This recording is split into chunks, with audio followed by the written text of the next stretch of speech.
Heyo, hi, welcome back to more John Opens stuff. This time we've got a week's worth of magic cards that I don't remember what I ordered, which is pretty normal for me. A lot of times I'll be looking up new deck ideas and I'll be thinking about cards that are from new sets that I want to pick up copies of for either my collection or for a deck. And I'll be sitting in bed and I'll order it on my iPad from TCG Player and then fall asleep. So a few days later, poof, envelopes appear. So I don't know what these are. I don't remember. That's going to be a recurring theme for this, not just this episode. That's going to be just how life goes. So these little things are because top loaders there's a shortage for the people who don't live and die by trading cards. This is a top loader. You put your card into it, and when you're shipping it, it keeps it from getting bent. But there's been a shortage ever since the pandemic kicked off, and there's still a shortage, so we get these cardboard top loaders, which are lighter weight, cheaper, and thus cheaper to ship. So, Waterlogged Grove. Okay, pay a life, add a blue or a green, tap one, sack it to draw a card. Okay, yeah. This is one of, I don't know what people call these. I'm calling them like the Canopy lands because Horizon Canopy was the first one that we saw. You know, just really good little dual lands. They're not fetchable because they don't have the land type, but they do come in untapped and you can dump it to draw a card later. So yeah, they're pretty good. I need a weapon. Yeah. Hold that thought. Stretch, shit. Oh, come on. Oh, there we go. I was packing some stuff. Okay, I can feel the rigid part, so we're going to open it up here. Hopefully not slicing any of the cards that I ordered. That's always my fear, you know? Okay, packing list does have my address on it. And look, it's not like my address is all that hard to find, but if you're going to show up on my doorstep griping about something in a video, I'm going to make it at least a little difficult for you. All right, this is more Canopy lands. Fiery Islet, which I will almost certainly always pronounce Islet in games because I'm a goofball like that. Oh, I guess I ordered a bunch of these from the same place. Nurturing Peatland, Silent Clearing, Fiery Islet. I don't know how many of these there are. I don't know if they printed the whole 10. I don't think so. I think it's just 5. So I guess these are the enemy colors. Can't keep track. I mean, black, white is... Yeah, black, white's across the color wheel. So these are the enemy colors.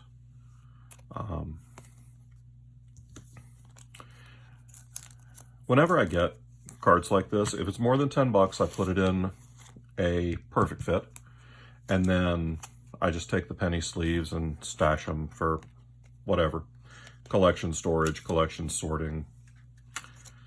The art on this is really pretty. I love the art on this card and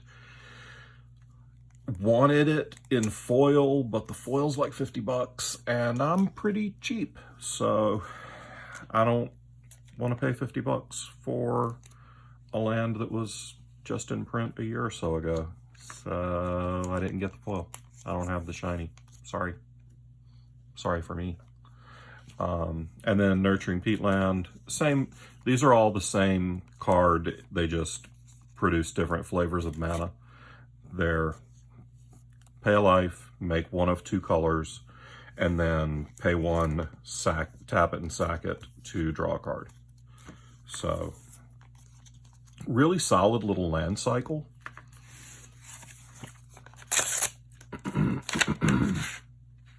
Oh, yeah, miscast.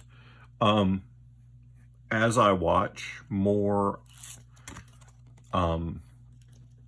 CEDH videos, low CMC counterspells are more and more important in that format. So as I'm learning that format and beginning to build decks for that format, I'm getting more of the cheaper. Now normally, I don't know, that's coming off pretty good. Normally I keep all my top loaders because, well, shortage, and they're almost infinitely reusable. But sometimes if there's too much tape on them, you can't get the residue off, and it's gross. So I don't want that crap on any of my cards. I keep them for when I sell cards. I haven't done any card sphere trading lately, but when I did, I needed a bunch of top loaders for that. Now, this is a TCG direct, TCG player direct order. So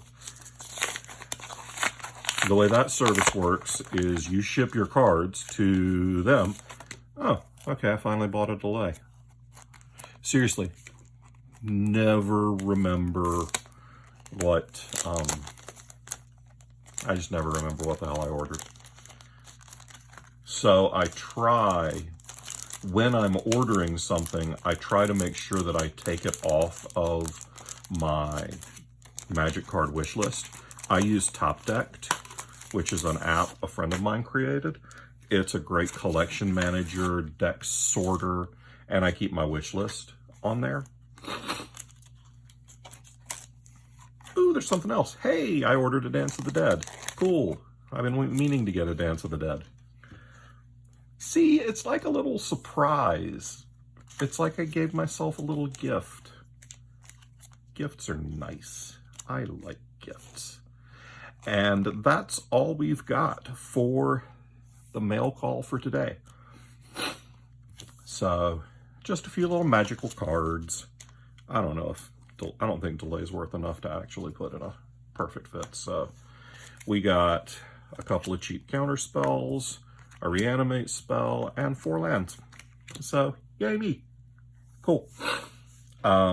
The red-white is the one in this cycle that I'm missing, but it's like 20 bucks out of nowhere. So we're holding off on that one, looking for either a reprint or the price to drop, because I don't play that much red-white, so I don't need it right now. I play a lot more of these Cult 3, green-black, blue-red, and blue-green. I don't really play that much black-white, but I'll drop it into my Brina deck because it'll, it's just another way to smooth out my mana. So there we go. I got Magic cards. I'll be back next week with more of John Open stuff. Peace. Heyo, we back. Time to open up some Commander product. This is one of the Crimson Vow precons, the Vampiric Bloodline, also known as the Vampire Tribal deck that is not as broken as Edgar Markov, because, jeez, Eminence, man. Eminence is crazy. All right, so I love this minimal packaging stuff. For the stuff that I'm going to get from my collection, I don't ever need the big, bulky Commander box. So, I mean, honestly, if you really want to go minimal packaging, slim this down, cut out the GAC. I mean, really? I get it. You want to make sure that new players have everything they need to just step out of the box and play. But maybe that's your big concern for the big packaging stuff. Whatever. Watsy ain't gonna watch this. So, alright. What we're gonna do, I've glanced at these deck lists, but not heavily, so, and I don't know where the money is in vampires anyway. So I'm just gonna go through real quick and give you my off-the-cuff impressions. So, Streffen, Morer Progenitor. This is obviously supposed to be the face commander because it's got the big thick card. I love these, by the way. I want these for everything. 2 black red, flying, 3/2. At the beginning of your end step, create a blood token for each player who lost life this turn. Whenever Streffen attacks, you may sacrifice 2 blood tokens. If you do, you may put a vampire card from your hand onto the battlefield, tapped and attacking. It gains indestructible until end of turn. Alright. That's pretty awesome. Now, obviously with that being the face commander, this is only going to be a Rakdos deck. So your other foil option is Timothar, Baron of Bats. 4 and 2 black. Ward, discard a card for a 4/4 Vampire Noble. Whenever another non-token vampire you control dies, you may pay 1 and exile it. If you do, create a 1/1 black bat creature token with flying.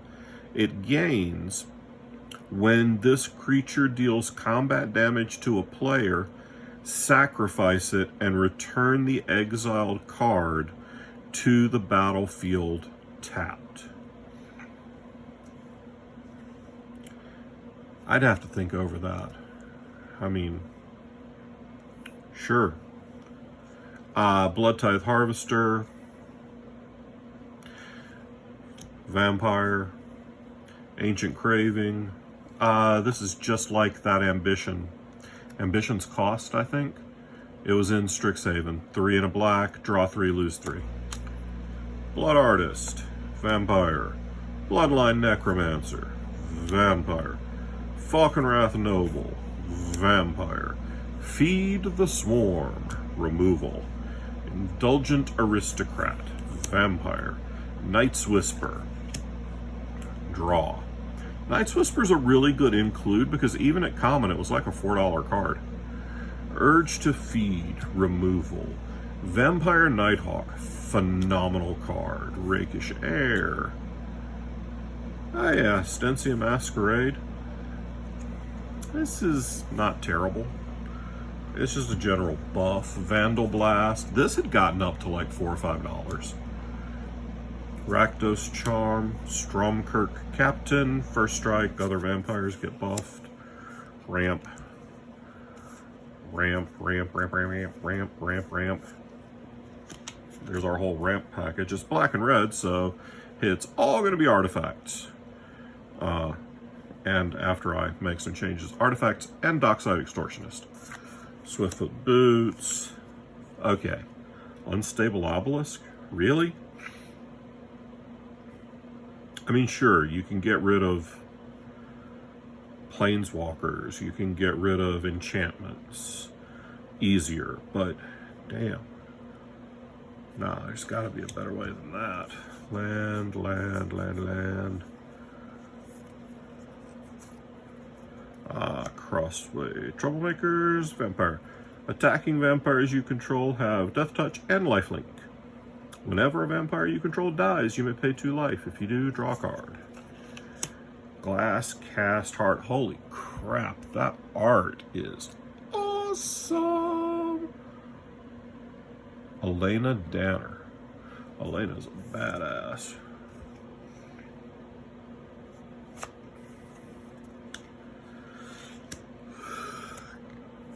Camber the Plunderer.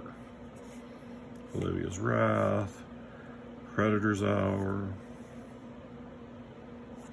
They're all about some blood tokens. This is Predator's Hour. Until end of turn, creatures you control gain menace, and whenever this creature deals combat damage to a player, Exile the top card of that player's library face down. You may look at it. You may look at and play that card for as long as it remains exiled, and you may spend mana as though it were mana of any color to cast that spell. I love crap like that. Oh, hey, this is a demon. We don't need no demon. Nah, that's gotta go.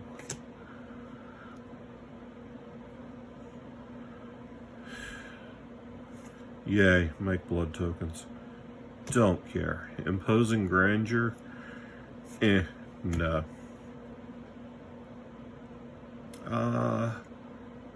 No. That's a vampire. That's a vampire.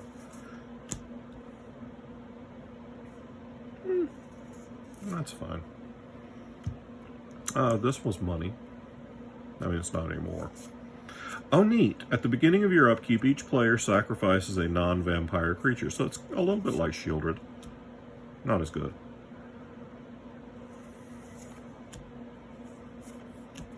Butcher of Malakir. Champion of Dusk. Ooh, that's really good. Cordial Vampire. Damnable Pact. No black deck should ever have any kind of issue drawing cards. Oh, Patron of the Vein. This was expensive.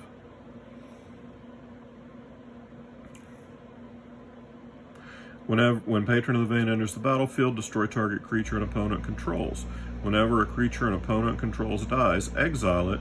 Put a +1/+1 counter on each vampire you control. Ooh, daddy. Put that in a blink deck. And put that in your blink deck and smoke it.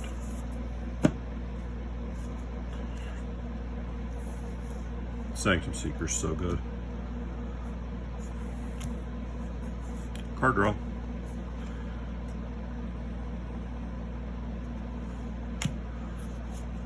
Avacyn's Judgment? No thanks. So at one point I bought as many Blasphemous Acts as I could find because I was like, oh, there's no way that's going to stay under $5 or $6 for very long. Then it got reprinted in every set for a year. So that's a thing that happens sometimes.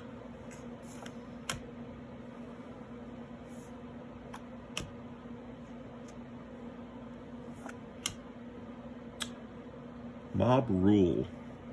That card's good.